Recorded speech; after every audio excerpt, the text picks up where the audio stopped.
जी जनाब, once again welcome back after a break. और इस वक्त जो मेरे साथ यहाँ मेहमान मौजूद हैं, दे बोथ आर डेंटिस्ट्स और हस्बैंड वाइफ भी हैं। और सबसे अच्छी बात ये होती है कि जब आपके घर के अंदर ही इस तरह का कोई सिलसिला होता है तो बहुत सारी चीज़ें एक दूसरे से डिस्कस भी हो रही होती हैं, घर का माहौल भी वैसा ही होता है और बहुत आपको आसानियाँ पैदा हो जाती हैं। तो आज हमने उनको यहाँ बुलाया है हमारी प्रॉब्लम्स को सॉल्व करने के लिए, हमारे लिए आसानियाँ बताने के लिए, क्योंकि दांतों के आपने देखा है कि बहुत सारे इश्यूज होते हैं। ये सिर्फ एक पर्टिकुलर किसी एज के साथ रिलेट नहीं करता, ये न्यूबॉर्न बेबी के साथ भी इश्यूज हो सकते हैं, आपकी एडल्ट एज के अंदर भी इश्यूज हो सकते हैं, आपकी बुढ़ापे में भी जाकर आपके दांतों में इश्यूज हो सकते हैं। और यकीन करें, दांत का दर्द और दांत के प्रॉब्लम्स आपको चाहे बच्चा हो, बूढ़ा हो, बड़ा हो, वो आप बर्दाश्त नहीं कर सकते। तो उन प्रॉब्लम से हमने उन तक पहुंचना ही नहीं चाहिए। उन चीज़ों को अवॉइड करने के लिए, एक हेल्दी लाइफस्टाइल के लिए हमें क्या करना चाहिए, ये आज हम उनसे जानेंगे। एंड उन दोनों की मज़े की बात यह है कि बोथ आर डेंटिस्ट्स, लेकिन उनकी स्पेशलाइजेशंस मुख्तलिफ हैं। तो हम दो और मुख्तलिफ पहलुओं पे बात भी कर सकते हैं और बहुत सारी ऐसी चीज़ें जिन्हें डिस्कस करके हमें उनके बड़े मज़ेदार सोल्यूशंस मिल जाएंगे। तो आइए बिना टाइम वेस्ट किए हुए उन्हें वेलकम करते हैं। सबसे पहले मैं वेलकम करना चाहूँगी जो हमारे साथ मोहतरमा मौजूद हैं, जो डेंटिस्ट भी हैं, लेकिन स्पेशलाइजेशन उनकी है ऑपरेटिव डेंटिस्ट्री एंड एंडोडोंटिक्स, और वो क्या है ये हम उन्हीं से जानेंगे। तो आइए वेलकम करते हैं। हमारे साथ मौजूद है डॉक्टर नौरीन अख्तर। अस्सलाम वालेकुम। अस्सलाम वालेकुम। कैसी हैं आप? अल्हम्दुलिल्लाह ठीक, आप कैसी हैं? बिल्कुल ठीक ठाक। Thank you so much for coming here. Thank you so much for inviting us. बहुत सारे सवाल मेरे जहन में हैं, तो बी रेडी। ओके जी, डॉक्टर के ऊपर बड़ी भाई उनके कांधों पे जिम्मेदारियां होती हैं और उनको पता होता है कि कहीं भी पहुंच जाएंगे तो उनसे सवाल तो लाजमी होने उनके प्रोफेशन से रिलेट करके। अच्छा जी, जो अगले हमारे डेंटिस्ट हैं, उन इम्प्लांटोलॉजिस्ट हैं, वो क्या उनमें उनकी स्पेशलाइजेशन किस चीज़ में है, किस तरह से इम्प्लांट किया जाता है, क्या प्रोसीजर होता है, तकलीफ होती है, नहीं होती है, किस एज से स्टार्ट कर सकते हैं, ये हम उनसे जानेंगे। तो आइए वेलकम करते हैं। हमारे साथ यहाँ पे मौजूद हैं डॉक्टर अहमद अरसलान। अस्सलाम वालेकुम। वालेकुम सलाम बहन, कैसी हैं आप? बिल्कुल ठीक ठाक, आप कैसे हैं? बहन अल्हम्दुलिल्लाह, lovely seeing you. Thank you, same here. बहुत बहुत शुक्रिया आप दोनों का, क्या तशरीफ लेकर आए। वैसे तो घर में भी यही माहौल रहता होगा कि एक दूसरे को सिलसिला चलता रहता है ना? ऑलमोस्ट आज ये पेशेंट डिस्कस हो रहा है तो आज ये केस डिस्कस हो रहा है, तो पर्सनल लाइफ भी डिस्कस होती है कि नहीं होती है? घर में कोई माहौल पर्सनल होता है कि नहीं होता? मतलब मुझे लगता है सब कुछ डेंटिस्ट्री है हमारे पास।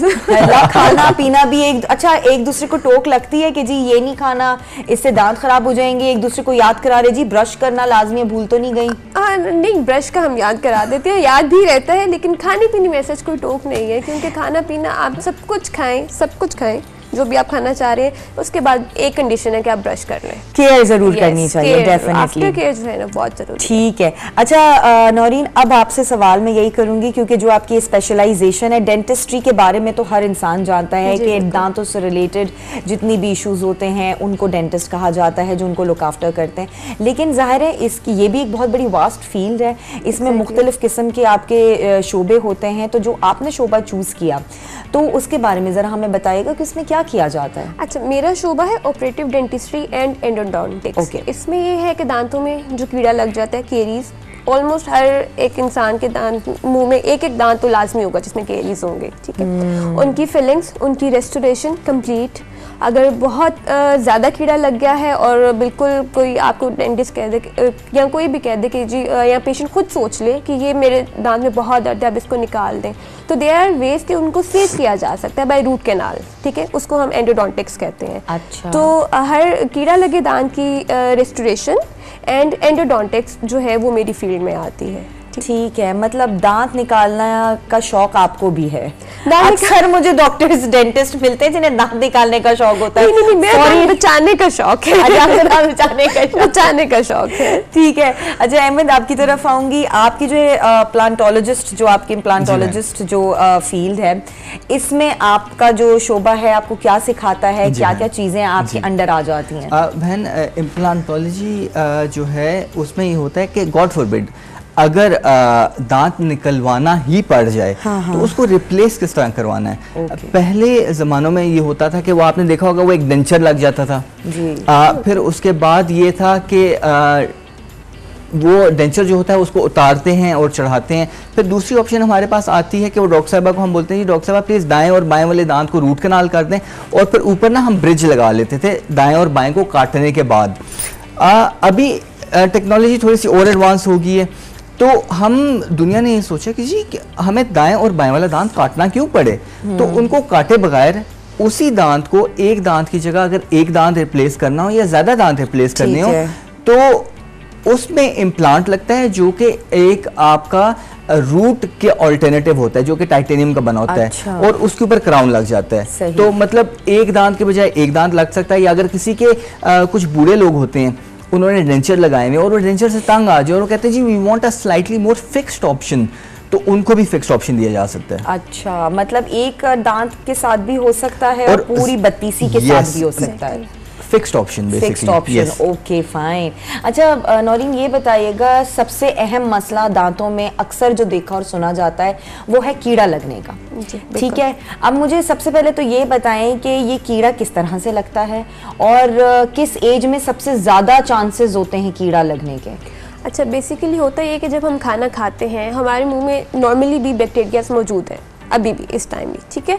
जब हम खाना खाते हैं और फूड पार्टिकल्स हमारे दांतों पे चिपके रह जाते हैं, तो उन फूड पार्टिकल्स के साथ जो हमारा सलाइवा वो रिएक्ट करता है, इसके अंदर जो बैक्टीरियाज हैं वो जो अंदर इन्वायरमेंट है उसको थोड़ा एसिडिक बना देते हैं, जिसकी वजह से हमारे दांतों का जो कि हार्ड स्ट्रक्चर होता है उनकी डीमिनरलाइजेशन होना शुरू हो जाती है। ठीक है, जब डीमिनरलाइजेशन होती है तो दांत का स्ट्रक्चर हमारा ख़राब होना शुरू हो जाता है, दांत कमज़ोर होना शुरू हो जाता है, जिसको फिर हम पहले वाइट स्पॉट लीजन्स बनती हैं, वाइट कलर की लीजन्स नज़र आएंगी, वाइट दांत के ऊपर वाइट स्पॉट्स नज़र आएंगे। ठीक है, उसके बाद फिर आहिस्ता आहिस्ता वो ब्राउन में जो है वो कन्वर्ट होना शुरू हो जाएंगे। तो बेसिकली जो दांत के साथ खाना चिपका रहेगा और हमारे पास बैक्टीरिया जो है वो आके उनके साथ रिएक्ट करेंगे तो हमारे दांतों में कीड़ा लगना शुरू हो जाएगा। ओके, और ये किसी भी एज में हो सकता है? किसी भी एज में हो सकता है। इवन बच्चों में जब हम बच्चे को हम दूध पिला के सुला देते हैं तो उसका फॉर नाइट जो है वो दांत जो है वो मिल्क वाले रहते हैं ना, ठीक है, दूध वाले रहते हैं, दांतों के ऊपर दूध लगा रहता है, उसकी वजह से जो है वो बच्चों में बेबी बॉटल्स केरीज जो है वो बहुत ज़्यादा आजकल हमारे पास पेशेंट्स आते हैं। 3 साल का बच्चा होता है, सारे दांत आगे से जो है वो ब्राउन हुए होते हैं, काले हुए होते हैं, कुछ को पेन शुरू हो जाती है, कुछ को नहीं होती। तो जो पेरेंट्स हैं वो कंसर्न होते हैं कि डॉक्टर साहब देखें बच्चे का दांत है। तो वो होता यही है कि रात को हम जब दूध की बोतल देते हैं बच्चे को तो वो दांत ख़राब हो जाते हैं इससे। सही, तो ये जो इसका एक हल है जो समझ में आता है वो ब्रशिंग ही होती है और क्लीनिंग होती है आपके दांतों की। जी बिल्कुल। उनकी क्या स्पेसिफिक चीज़ें हैं, आपने कितने टाइम्स ब्रश करना है, क्या तरीक़ेकार है ब्रश करने का, ये ज़रा बताइए। बहन ज़बरदस्त। सबसे पहले तो वो ऑफ कोर्स वो डॉक्टर साहबा ने बच्चों की बात की है तो हम ये डिस्कस करते हैं बच्चों के दांत का ब्रश हमें करना शुरू करना चाहिए। तो मेरे ख्याल से 1 साल की उम्र या जब उनका पहला दांत आना शुरू हो जाए तो हमें छोटे बच्चों के दांत साफ कॉटन के साथ ब्रश कर लेने चाहिए, साफ क्लॉथ के साथ। इसके 2 फायदे होते हैं, एक तो दांत साफ हो जाते हैं, दूसरा बच्चे को बचपन से ही आदत पड़ जाती है कि जी मैंने दांत ब्रश करने, और फिर बड़े होकर फिर वो दांत ब्रश करते हैं। सही। दूसरा बहन आपका सवाल ये था कि दांत हमें कब कब ब्रश करने चाहिए। तो हमें दांत ब्रश करने चाहिए सुबह नाश्ते के बाद, दोपहर को खाने के बाद और रात को सोने से पहले।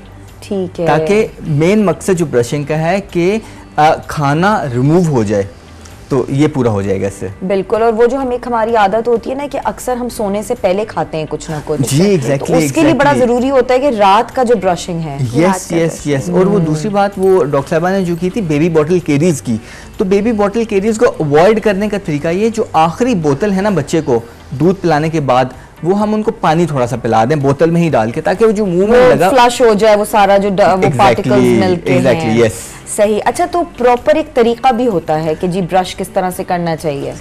जी बिल्कुल बहन, ब्रश करने का तरीका ये है कि खाना खाने के 10 से 15 मिनट बाद हम ब्रश करें। दांत का जो आपका जो टूथब्रश होता है उसको 45 डिग्री की पे एंगल पे रखते हैं और सर्कुलर मोशन में आप दांतों को आधा गम और आधा दांत इन्वॉल्व करके आप ब्रश करते हैं।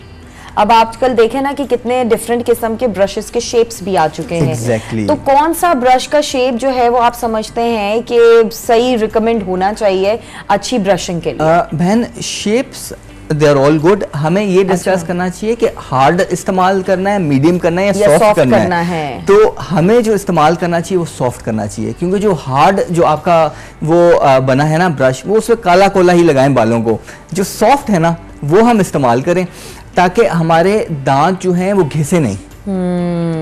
सही बात है, अक्सर लोग ब्रश करते हुए खून भी निकाल लेते हैं अपने दांतों से। एग्जैक्टली सही। अच्छा, जैसे अभी हमने कीड़ा लगाने की बात करी, अब कुछ और इश्यूज होते हैं कि जिस तरह से, जैसे अभी आपने कालापन बोला, आपने एक पीलापन होता है दांतों में आ जाता है, उसे कैसे नॉर्मल किया जा सकता है? और फिर आजकल सब जानते हैं कि जी वाइटनिंग की तरफ लोग जाते हैं, तो वो किस तरह से की जाती है, वो ज़रूरी है?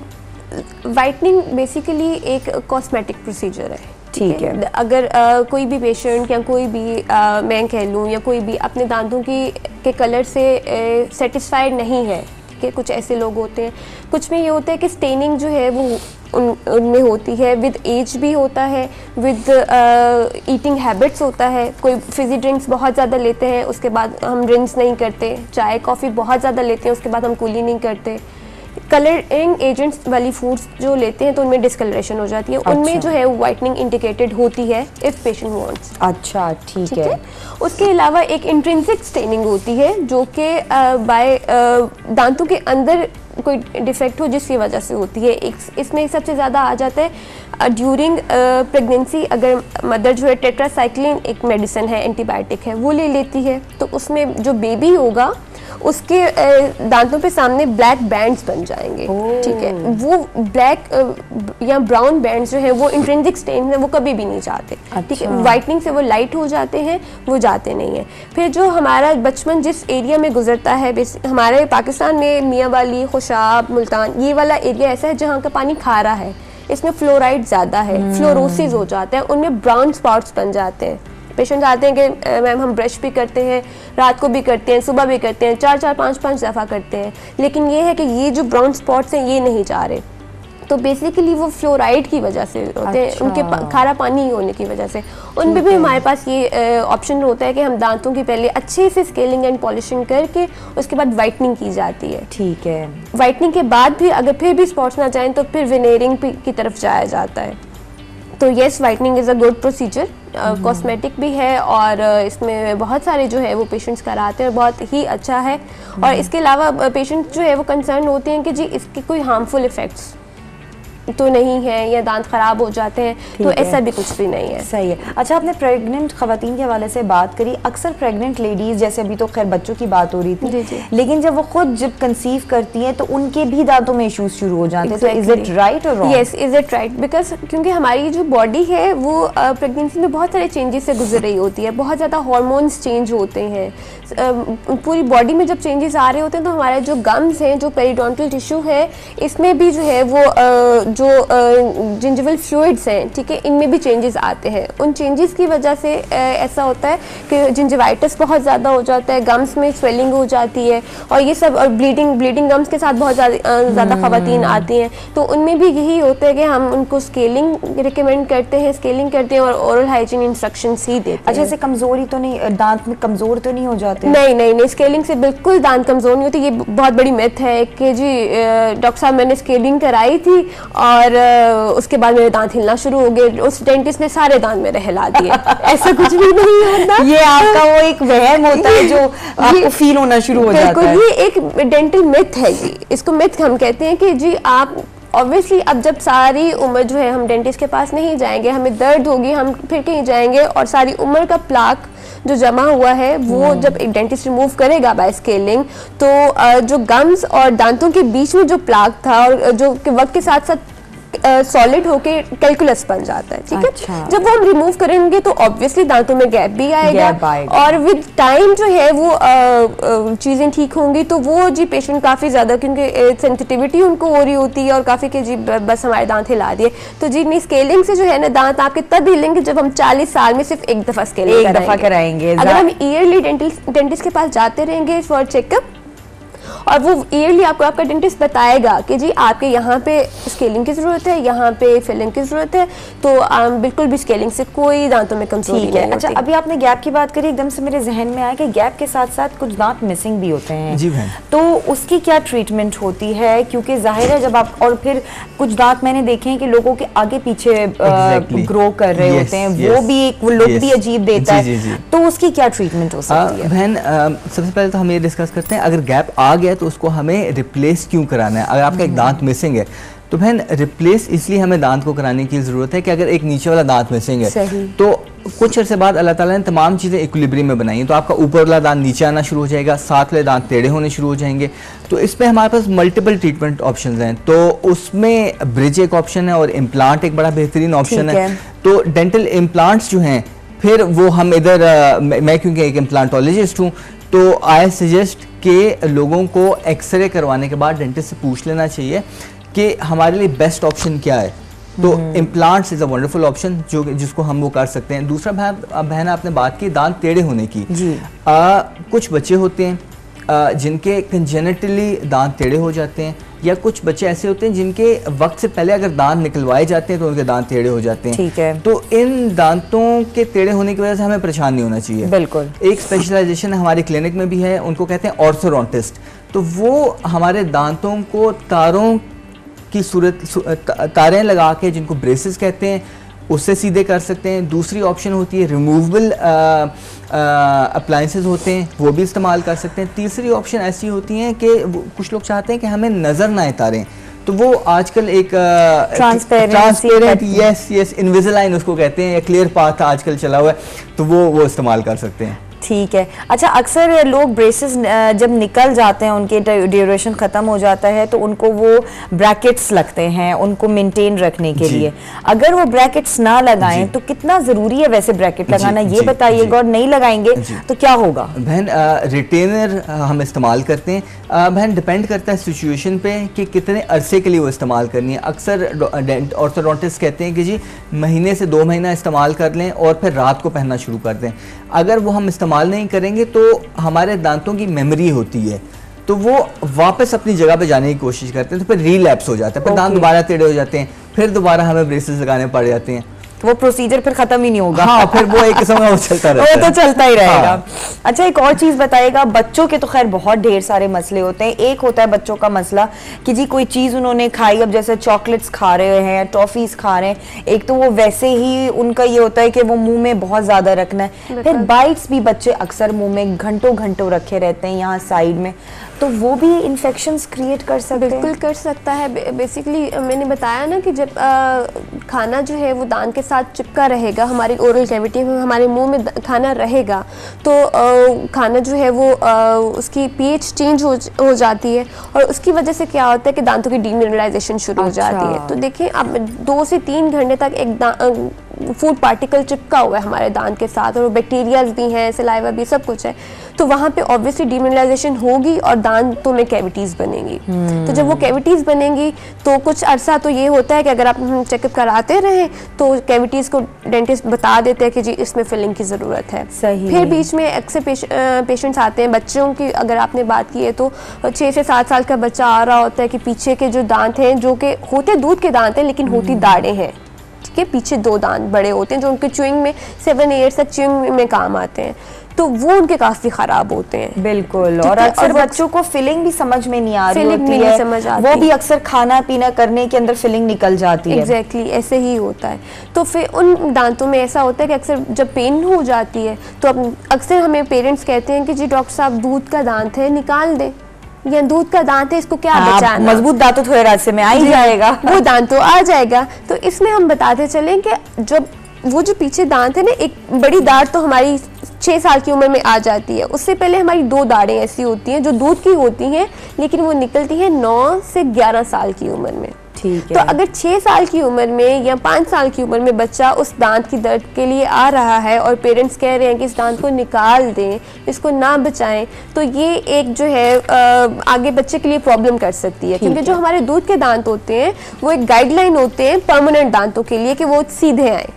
अगर हम वक्त से पहले उन दांतों को निकाल देंगे तो जो परमानेंट दांत है वो टेढ़ा आएगा, और जब वो दांत टेढ़ा आएगा तो चूइंग में मसला होगा, क्लीनिंग में मसला होगा, तो उस और फिर हमें ब्रेसेस की तरफ जाना पड़ेगा।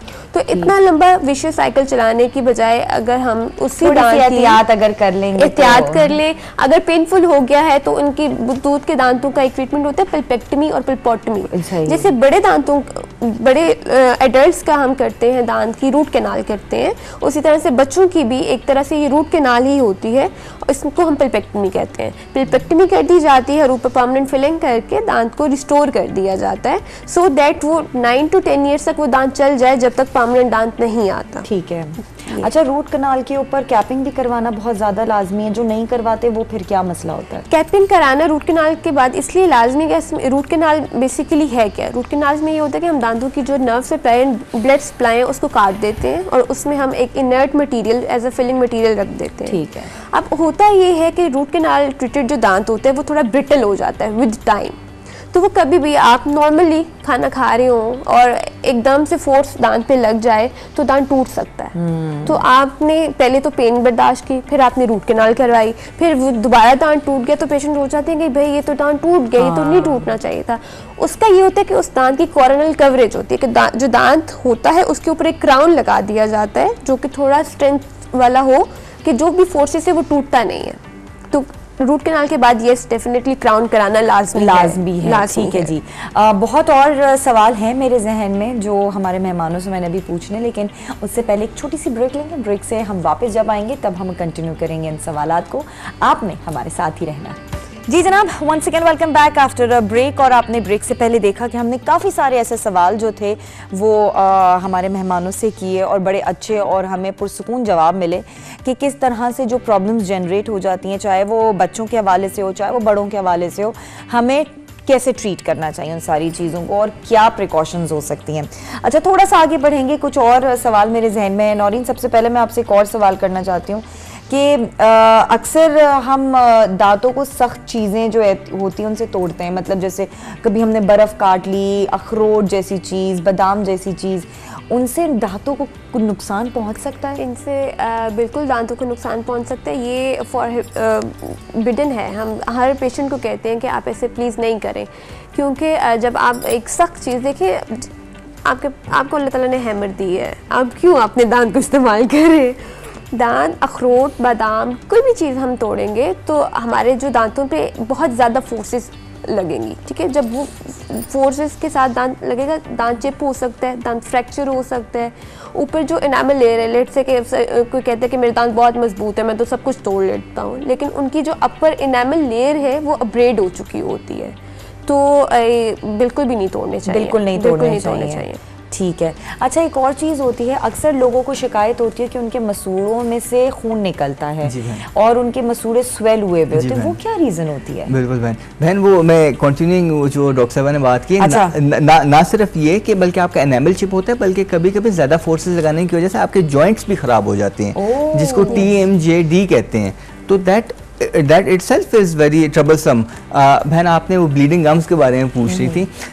ब्लीडिंग गम्स हमारी अक्सर इस वजह से होती हैं कि हम ब्रश नहीं करते। तो जब हम ब्रश नहीं करते टाइमली, तो उसकी वजह से दांतों की इर्द गिर्द कैलकुलस जमा हो जाता है। उस कैलकुलस की वजह से हमारी ब्लीडिंग गम्स शुरू हो जाती हैं। तो इसका इलाज ये होता है कि हम डेंटिस्ट के पास जाएं, उनको बताएं, इंस्टेड कि हम मेडिकेटेड टूथपेस्ट का इस्तेमाल शुरू कर दें खुद से ही, जो कि ब्लीडिंग को कुछ अरसे के लिए रोक देगा, लेकिन बाद में ज़्यादा लंबी प्रॉब्लम्स हो जाएंगी। तो हमें चाहिए डेंटिस्ट के पास जाएं, उनको अपनी प्रॉब्लम का बताएं। डेंटिस्ट देखेंगे, जो कुछ अच्छे डेंटल फैसिलिटीज़ उनके पास इंट्राओरल कैमरा है, वो देख लेंगे, अच्छा जी यहाँ पे कैलकुलस है, थोड़ा आपको भी समझाएंगे, उस कैलकुलस को रिमूव करेंगे और कुछ मेडिकेशंस देंगे। हाँ, तब वो आपको मेडिकेटेड टूथपेस्ट देंगे फॉर लिमिटेड टाइम। अच्छा। और फिर इंशाल्लाह with your help of cleaning your oral environment, तो आपके दांतों से खून आना बंद हो जाएगा और स्वेलिंग भी इन्हीं चीज़ों से दूर हो जाएगी। बहन, एग्जैक्टली, स्वेलिंग भी इन्हीं चीज़ों की वजह से हो जाती है। कभी कभी स्वेलिंग इस वजह से भी हो जाती है कि दांतों में कीड़ा बहुत ज़्यादा लग चुका होता है, तो वो नीचे इन्फेक्शन हो जाती है। फिर उसके लिए जिसका भी अक्सर पड़ जाता है मसूड़ों के अंदर, वो भी बड़ा पेनफुल रहता है। तो तो उसके लिए फिर हमें जब ज़्यादा मसले हो जाते हैं फिर हमें कभी कभी रूट कनाल वगैरह करानी पड़ती है। ठीक है। अच्छा, एक और चीज़ है कि बदबू भी बड़ी आती है मुंह से। अक्सर ये होता है कि हमने ब्रश कर भी लिया तो उसके बाद भी बदबू आ रही है, जब हम सुबह उठते हैं सोकर वो फिर एक बड़ा एक सिनेरियो ऐसा होता है कि स्मेल आ रही होती है, वो उसकी क्या रीज़न है? रीज़न सबसे अगेन वही आप कहेंगे एक ही रीज़न बताई जा रहे हैं अगर है तो फिर वही है एक ही रीज़न है, वो है फूड इन्फेक्शन, दांतों में खाना फंसे रहना। समटाइम पेशेंट्स कहते हैं हम जी ऐसे ऐसे ब्रश करते हैं, रगड़ रगड़ के ब्रश करते हैं, इम्प्रॉपर टूथ ब्रशिंग टेक्निक हमारे दांतों में खाना फंसा रहने देती है। दांतों के बीच की जो एरिया है उसमें खाना फंसा रहता है। ठीक है, सबसे पहले दांतों में बैड ब्रेथ का सबसे पहला जो है वो रीज़न फूड है, खाना फंसा रहना। उसके अलावा कुछ मेडिकेशंस होती हैं, कुछ पेशेंट्स में मेडिकल कंडीशंस होती हैं, कोई और जो और डिजीज़ चल रही होती है, मेडिकल डिजीज़ जो कि हमारे जो भी डिजीज़ मेडिकल डिजीज़ होती है वो सबसे पहले हमारे ओरल इन्वायरमेंट में ही नज़र आती है। मैदे का कुछ लोगों को मसला होता है, उसकी वजह से बैड ब्रेथ का इशू होता है। फिर नाक कान गले का इन्फेक्शन, उसकी वजह से मसला होगा। फिर दूसरी बात, हम टूथब्रश जब कर लेते हैं तो हम अक्सर अपनी ज़ुबान को ब्रश नहीं करते। सही, आपने देखा होगा कुछ पिछली दफ़ा मैं देख रही थी, ऐसे एक ऐड देख रही थी टूथब्रश का, उसके पीछे उन्होंने टंग क्लीनर लगाया था। तो टंग cleaning is very very important for oral hygiene, क्योंकि ऑब्वियसली जब सब कुछ जो है वो ज़ुबान पे चिप जमा हुआ है, दांत ब्रश कर भी ले तो भी वो बैड ब्रेथ का कॉज बनता है। सही सही, तो बस ठीक है। अच्छा, एक और चीज़ ये है कि हर कोई इम्प्लांट करवा सकता है या कोई पर्टिकुलर कंडीशन ऐसी होती है जिसमें आप फिर रिकमेंड करते हैं कि जी अब आप करवा सकते हैं इम्प्लांट? बहन ऑलमोस्ट हर बंदा इम्प्लांट करवा सकता है, लेकिन इसके लिए कुछ एज लिमिट है। मतलब हमारा जो जबड़ा है, जो हमारा मुंह है, इसकी ग्रोथ जब स्टॉप हो जाए तब वो रिकमेंडेड होते हैं। मतलब 18 साल की उम्र ऑनवर्ड्स पाकिस्तान में आइडियल एज समझी जाती है जब आपकी ग्रोथ ख़त्म हो जाती है जबड़े की। दूसरा बहन ये होता है कि कंट्रोल्ड डायबिटीज़ के पेशेंट्स वो इम्प्लांट लगवा सकते हैं, अगर अनकंट्रोल्ड है फिर हम रिकमेंड नहीं करते। फिर बहन जो लोग स्मोकिंग करते हैं उनमें इम्प्लांट्स लगाए जा सकते हैं, लेकिन लॉन्ग टर्म प्रोग्नोसिस इम्प्लांट का वो थोड़ा पुअर हो जाता है। फिर बहन कैंसर के पेशेंट्स जिनकी ट्रीटमेंट ख़त्म हो गई है वो इम्प्लांट्स लगवा सकते हैं, लेकिन जिनकी ट्रीटमेंट चल रही है उनको फिर एडवाइजेबल नहीं है। सही। अच्छा, जहाँ आपने स्मोकिंग की बात की है तो एक और अहम सवाल आपसे कर लेती हूँ कि स्मोकिंग करने वालों के दांत कितने इफेक्ट होते हैं? और ज़ाहिर सिर्फ स्मोकिंग नहीं है, और भी चीज़ें होती हैं जो वो निस्वार और ये इस तरह की चीज़ें हम खा रहे होते हैं, हम नहीं खा रहे होते, लोग खा रहे होते हैं, तो उसका क्या इफेक्ट पड़ता है दांतों पर? बहन सबसे पहली चीज़, स्मोकिंग की वजह से आपके दांत पीले हो जाते हैं, obviously it doesn't look nice. दूसरा बहन ये है कि स्मोकिंग में जो निकोटीन होती है उसकी वजह से आपके मुंह में स्लेवेशन वो कम हो जाती है। जब मुंह में स्लाइवा कम हो जाता है तो उसकी वजह से ज़्यादा चांसेस होते हैं कि आपके दांतों में कीड़ा लगे।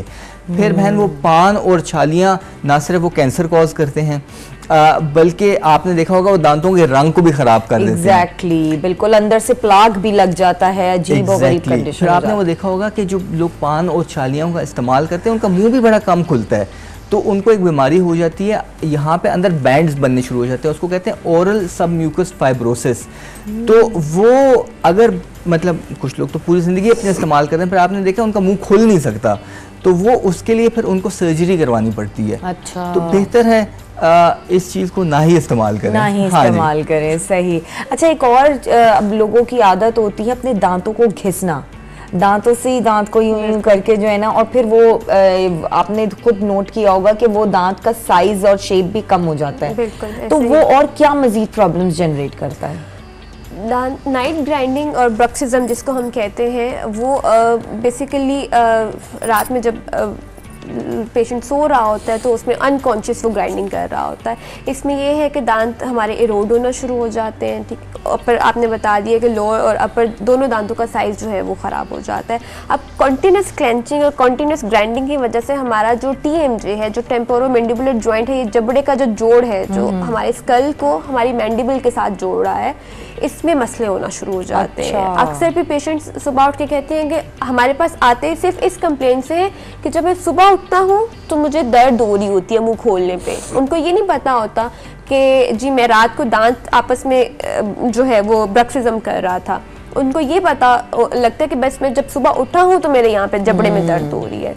तो जब हम उनकी जैसे ही एग्जामिनेशन करते हैं और एग्जामिनेशन उसी में पता चल जाता है कि ये जी नाइट ग्राइंडिंग का है। अच्छा। तो ये इसमें सेंसिटिविटी हो जाती है पेशेंट्स को, बार बार उनको कैविटीज़ लगती हैं, बिल्कुल फॉसेट बन जाते हैं जो पीछे के इनके दांत होते हैं, उनमें जाके फूड इम्पैक्शन होती है। पेशेंट कहते हैं कैविटी है, हम कहते हैं सर कैविटी नहीं है, ये ग्राइंडिंग की वजह से आपका टूथ सरफेस एरोड हो गई है। वो अक्सर असल में पता है ना, हमें चलता ही नहीं है कि हम ये तरह की कोई हैबिट नहीं चलाएंगे, हम अनकॉन्शियस है ना, ये तो हमें नहीं पता चलता। फिर उसमें ये होता है कि पेशेंट्स कहते हैं जी अब इसमें फिलिंग करें, फिलिंग करेंगे तो दोबारा वो ग्राइंडिंग करेंगे, दोबारा उनको ऊंचा लगता है। जो हमें इश्यूज ऑपरेटिव डेंटिस्ट को इश्यूज आते हैं कि जी अब ऊंचा लग रहा है मैडम, आपने फिलिंग किया ऊंचा लग रहा है, तो हाँ वो लेवल नहीं आता, दांत बंद करने में आपको बड़ी इरिटेशन होती है। सरफेस हमारी जो है वो रोड होती है, हमारा जबड़ा उस चीज पे सेट हो रहा होता है। अच्छा, इन सब चीजों को ना अवॉइड करने के लिए एक तरीका होता है, उसमें यह कि जब आपको जैसे ही लगे ना सुबह उठ के आपके मुंह में इस तरह आपको ये दुश्वारी महसूस हो रही है, तो आप अपने डेंटिस्ट के पास जाएं और आप डेंटिस्ट को बोलें जी ये मुझे प्रॉब्लम हो रही है। डेंटिस्ट जो है इस चीज़ को ख़त्म तो नहीं कर पाएगा, लेकिन ये जो आपके दांत रगड़ रहे हैं और ये जो बाकी मसले मसाइल हैं और जो TMJ का मसला है, इसको अवॉइड करने के लिए या इसको रिड्यूस करने के लिए आपको एक सॉफ्ट स्प्लिंट बना देंगे। अच्छा। जो कि आप मुंह में रात को पहन सकते हैं, जिसको नाइट गार्ड भी कहते हैं। वो सॉफ्ट होता है, आप दांत रगड़ेंगे वो फिर घिस जाएगा, कुछ अर्से बाद आप डेंटिस्ट के बाद दोबारा चाहेंगे आप दोबारा बनवा लेंगे। तो ये एक बड़ी बेहतरीन चीज है जो कि आपको कर सकते हैं। कि आपके दांत बचे रहेंगे। नाइट गार्ड है वो घिस रहे वो दोबारा आ जाएगा, दांत दोबारा नहीं आएंगे। तो दांतों को बचाने का एक यही है कि आप डेंटिस्ट के पास जाएं, अपनी कंप्लेन बताएं तो आपको नाइट गार्ड देगा। सही। अच्छा, एक और चीज होती है जो अहमद साहब आपसे पूछना चाहूंगी कि आपके जो दांत हैं, और वो जाहिर सी बात है बड़ी सेंसिटिव चीज है, एक्सपोज हुए होते हैं, सारे खूबसूरती आपकी दांतों की अंदर होती है। तो अगर आपने दांत निकलवा दिया किसी भी रीजन से, तो उसका इफेक्ट आपके बाकी ऑर्गन्स पे पड़ता है। जैसे सुनने में आए कि जी आंखें कमजोर हो जाती हैं, या आपके जो बाकी दांतों की सलाहियत है वो जब आप यूज करते हैं तो वो आपको एक कमजोर फील करता है। वाकई ऐसा है? बहन मेरे ख्याल से आप कहना ये भी चाह रही हैं कि कुछ लोग कहते हैं कि जी दांत निकलवा दी तो आंखें कमजोर होगी। हाँ वही बहन, ये एक बहुत बड़ी मिथ है हमारे यहाँ। इसी वजह से लोग अवॉइड करते हैं, फिर बाकियों को प्रॉब्लम्स हो जाती हैं। बहन हमें समझने की ये ज़रूरत है, अगर आपकी आंखों की नर्व जो है ना वो है ये रावलपिंडी सदर में, तो जो आपके दांतों की जो इर्द गिर्द की नर्व्स है ना वो कहीं कराची में बैठी हैं। अच्छा। तो मतलब उनका लिंक यहीं पे कोई भी नहीं है। तो ये बिल्कुल भी एक मिथ है टोटली। दांत निकलवाने की वजह से आपकी आंखों में मसला नहीं होगा। ओके। अच्छा, और इसी के साथ एक और चीज़ होती है कि जब हम ब्रेसेस लगवाते हैं तो उसकी क्या एज लिमिट होती है? मतलब अगर देखें ना जी, नई बचपन से ही बच्चों के दांत खराब हो रहे हैं तो उस वक्त तो ऑब्वियसली नहीं लग सकता क्योंकि उन्होंने तो झड़ना ही है, दूध के दांत निकलने। तो फिर स्पेसिफिक एज कौन सी होती है जब हम लगवा सकते हैं? अच्छा, जब बच्चे के दूध के दांत गिर रहे होते हैं और परमानेंट दांत आ रहे होते हैं, तब भी हमारे पास बहुत से पेरेंट्स आते हैं बच्चे को लेके कि देखिए डॉक्टर साहब इसके दांत टेढ़े आ रहे हैं, इसमें ब्रेसेस लगाते हैं। बच्चों के में ब्रेसेस की एज लिमिट शुरू होती है 13 ईयर से ऑनवर्ड्स। 13 साल की उम्र में मोस्ट ऑफ द पेशेंट्स, कुछ में जो है वो लेट होता है। 13 साल की उम्र में हमारे पूरे दांत जो है वो परमानेंट आ जाते हैं सारे, सेकंड मोलर टू सेकंड। तो 13 साल से ऑनवर्ड्स जो है वो हम बच्चों में ब्रेसेस लगा सकते हैं जिनमें एनॉमलीज होती हैं।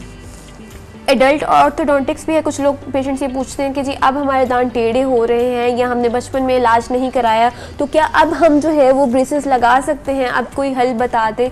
तो उसमें भी ये है कि हाँ, जितना 13 ईयर से 18 ईयर्स तक जितना जल्दी ट्रीटमेंट इफेक्टिव होगा, जितनी जल्दी हमारा जबड़ा क्योंकि ग्रो कर रहा होता है ना, हमारे दोनों जॉज जो है वो ग्रो कर रहे होते हैं टिल 18 ईयर्स तक। तो टिल 18 ईयर्स अगर हम नहीं हम ऑर्थो करा रहे हैं तो हमारे रिजल्ट्स बेस्ट होंगे। अगर हम 18 प्लस कराते हैं तो थोड़ा रिजल्ट स्लो होगा, लेकिन डेफिनेटली हम ऑर्थोडोंटिक्स करा सकते हैं, ब्रेसेस करा सकते हैं। यानी कि कोई एज लिमिट नहीं, कोई age limit, there is no age limit. लेकिन ऑब्वियसली बाकी चीज़ें सारी मैटर करती हैं। अगर मेडिकल इलनेस आ जाती है विद एज तो वो आपको आपका डेंटिस्ट बता देगा, बिल्कुल एडवाइस आपको मिल जाएगी। अच्छा, विजडम टूथ के हवाले से जरा मुझे बताइएगा। अक्सर लोगों का होता है कि जो विजडम टूथ निकलता नहीं है, बड़े परेशान होते हैं कि हमारा क्यों नहीं निकला। कुछ का निकल कर आधा रुक जाता है, वो ग्रो नहीं करता, उसकी क्या रीजन है? और विजडम टूथ जिनका आ जाता है उनको क्या फायदा हो सकता है? बहन बहुत अच्छा सवाल है आपका। बहन जिन लोगों का विजडम टूथ नहीं आता वो तो मतलब they are very comfortable in life, they are very comfortable in life. मतलब मेरे विजडम टीथ नहीं आए हैं तो मुझे कोई मसले मसाइल नहीं है। लेकिन जिन लोगों का आधा विजडम टीथ निकलना शुरू हो जाता है, जिन लोगों का टेढ़ा निकलना शुरू हो जाता है, उसके आधा निकलने के नुकसानात ये होते हैं विजडम टीथ और जो अगला दांत है उसके दरमियान में खाना फंसना शुरू हो जाता है। अब वो जो खाना फंसता है उसकी वजह से विजडम टीथ तो खराब होगा। विजडम टीथ तो ना दिखाने के काम आता है ना खाने के काम आता है, तो अगला दांत जो है जो कि यूजफुल है वो खराब होना शुरू हो जाता है, वो इफेक्ट हो रहा होगा। हाँ, तो उसे अक्ल दाढ़ क्यों कहते हैं? बहन अक्ल दाढ़ इसलिए कहते हैं कि नॉर्मली 18 साल की उम्र में वो निकलता है, तो लोग बालिग ऑलमोस्ट तभी होते हैं, तो इसलिए अक्ल के साथ एसोसिएट करते हैं। तो इसलिए क्योंकि विजडम टीथ नुकसान कॉज करता है तो इसको फिर निकलवा देना चाहिए। ठीक है, मतलब अगर किसी का निकल आया है तो उन्हें वो करवाना चाहिए। जो है वो कंजेंटली टेढ़ा भी होता है। आपने देखा होगा अगर ये हमारा आखिरी दांत है ना, तो जो विजडम टूथ है वो इस तरह करके टेढ़ा निकला हुआ है, कुछ आधा निकल आएगा और वो हिट इतना करता है कि वो पेशेंट बहुत शदीद पेन में आता है और यहीं पे वो आपका जो सही दांत है मैस्टिकेशन के लिए जो काम आता है वो भी खराब कर देता है। तो फिर 2 दांत निकालने पड़ते हैं। इसीलिए हर 6-6 महीने बाद डेंटिस्ट को जब आप दांत चेक कराएंगे तो इस तरह की प्रॉब्लम्स नहीं जनरेट होंगी। वेल, बहुत बहुत शुक्रिया doctor Naureen, doctor Ahmed, thank you so much. और वाकई ये बात सच है कि हर चीज़ का ख्याल रखना चाहिए। सेहत से रिलेटेड, आपकी बॉडी से रिलेटेड हर चीज़ ऐसी होती है जिसको सही टाइम पे सही तरीके से लुक आफ्टर करना ज़रूरी होता है, वरना फिर प्रॉब्लम्स जनरेट होते हैं। और डॉक्टर के पास जाएं, इसमें कोई हर्ज नहीं है। आप एक रूटीन चेकअप में भी अपने दांतों को चेक करवा सकते हैं ताकि ये जो अभी हम जितनी भी प्रॉब्लम्स डिस्कस करी हैं उन तक आप पहुँच ही ना सकें, आप उनसे पहले ही अपनी एक हेल्दी वे के अंदर अपने दांतों को मेंटेन कर सकें। एंड यस, रिमेंबर ब्रशिंग बहुत ज़्यादा ज़रूरी है और जिस तरह से अभी डॉक्टर साहब ने बताया हमने वैसे ही ब्रश करना है ताकि हम इन सारे प्रॉब्लम से बचे रहें।